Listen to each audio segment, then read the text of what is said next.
देखिए, पश्चिम बंगाल में चुनाव होने वाला है और चुनाव को लेकर अभी लोगों के मन में क्या है ये जानने की कोशिश हम कर रहे हैं। लेकिन इस वीडियो में आपको बताऊंगा कि वो आम इंसान हो या फिर बीजेपी सपोर्टर हो, टीएमसी सपोर्टर हो, वो क्या सोचता है। नेता जो दिल्ली से आ रहे हैं वो क्या कह रहे हैं, ममता बनर्जी क्या कह रही हैं, ये तमाम चीजों पे इस समय बातचीत करेंगे। देखिए, अगर देखा जाए कि पश्चिम बंगाल में जब ईडी की छापेमारी होती है प्रतीक जैन के आवास पे, प्रतीक जैन के कार्यालय पे, यानी कि आईपैक के कार्यालय पे, उसके बाद से जो राजनीतिक चर्चाएं होती हैं वो बिल्कुल गर्म हो जाती है। उसके बाद ममता बनर्जी कहती हैं कि उनके स्ट्रैटेजी को चुराने की कोशिश की जा रही है।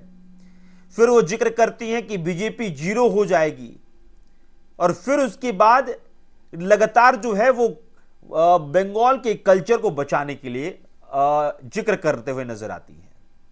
वही नरेंद्र मोदी आते हैं, वो कट मनी की बात करते हैं और शिल्पों की बात करते हैं, यानी कि नए जो कंपनीज है उसको लाने की बात करते हैं, रोजगार की बात करते हैं और ये अपील करते हुए नजर आते हैं कि भाजपा की सरकार इस बार लोग उनके फेवर में वोट करें। इस बात को समझिएगा कि टीएमसी के जो कार्यकर्ता हैं ये बार बार जिक्र करते हैं कि केंद्र सरकार के द्वारा केंद्र की एजेंसियों का गलत तरीके से प्रयोग किया जाता है और चुनाव के समय जो केंद्र की एजेंसियां हैं वो विपक्षी दलों पर आक्रमण करती है। और आक्रमण किस तरह की, तो छापेमारी करके, और ईडी हो, सीबीआई हो, इसको बार बार भाजपा के तंत्र बताने की कोशिश करती है। और वहीं अगर भाजपा के सपोर्टर की बात करें तो भाजपा के सपोर्टर ये कहते हुए नजर आते हैं कि ममता बनर्जी के राज में लोग वोट नहीं कर पाते हैं, वोट करने नहीं दिया जाता है, घरों में बंद कर दिया जाता है, घरों से लोग बाहर नहीं निकल पाते हैं और कोई निकल के अगर पोलिंग बूथ पे पहुंच जाता है तो फिर उस वहां पे जो प्रिजाइडिंग ऑफिसर होता है वो सिर्फ उससे जो डॉक्यूमेंटेशन होता है वो मेंटेन करके उसके बाद से फिर वहीं से उस वोटर को वापस कर दिया जाता है और ये कहा जाता है कि तुम्हारा वोट डल चुका है।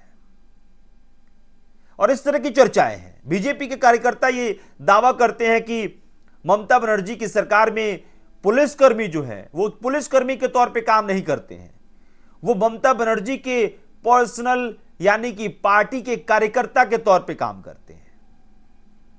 और अब तक जो पश्चिम बंगाल में घूम के हमने समझने की कोशिश की है, जो लोगों से बातचीत हुई है, बातचीत के दौरान जो हमें समझ में आया उसी पे मैं आपको एक रिपोर्ट बता रहा हूं कि आखिरकार टीएमसी के कार्यकर्ता, बीजेपी कार्यकर्ता और आम इंसान के बीच चर्चा किस बात की है।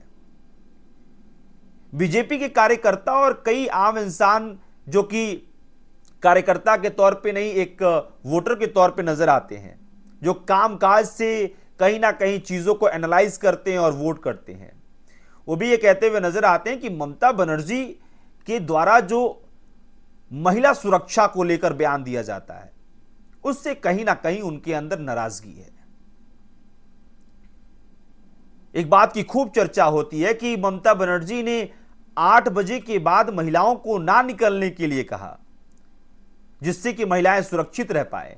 इसको लेकर भी चर्चा है। महिलाओं का कहना है कि भाई रात में भी हम काम करते हैं तो 8 बजे के बाद घर से बाहर नहीं निकलेंगे तो ऐसा कौन सा सुरक्षा दे रही है, ये कौन सा लॉ एंड ऑर्डर है जिसमें कि ये कह दिया जाए कि 8 बजे के बाद महिलाएं बाहर ना निकले।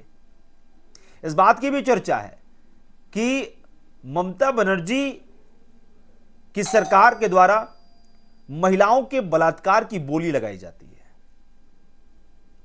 और ये तमाम चर्चाएं, हालांकि देखिए आगे हम और भी विधानसभा जाएंगे। अभी हमारा जो विधानसभा घूमने और समझने का जो सिलसिला है वो जारी है। लेकिन बीजेपी कार्यकर्ता जो टीएमसी की सरकार पे आरोप लगा रहे हैं और टीएमसी कार्यकर्ता जो बीजेपी पे आरोप लगा रही है कि भाई ये लोग केंद्रीय एजेंसी का जो है दुरुपयोग करते हैं और सरकार में जो लोग हैं, जो नेता हैं, बीजेपी के अपोजिट जो लोग रहते हैं उनके ऊपर सिर्फ छापेमारी करते हैं और उनको फंसाने की कोशिश करते हैं। इस पे आपका क्या कहना है, कमेंट्स में लिख के बताइएगा। फिलहाल मेरा नाम अभिषेक श्रीवास्तव है, कैमरे के पीछे साहिल है। बहुत बहुत शुक्रिया।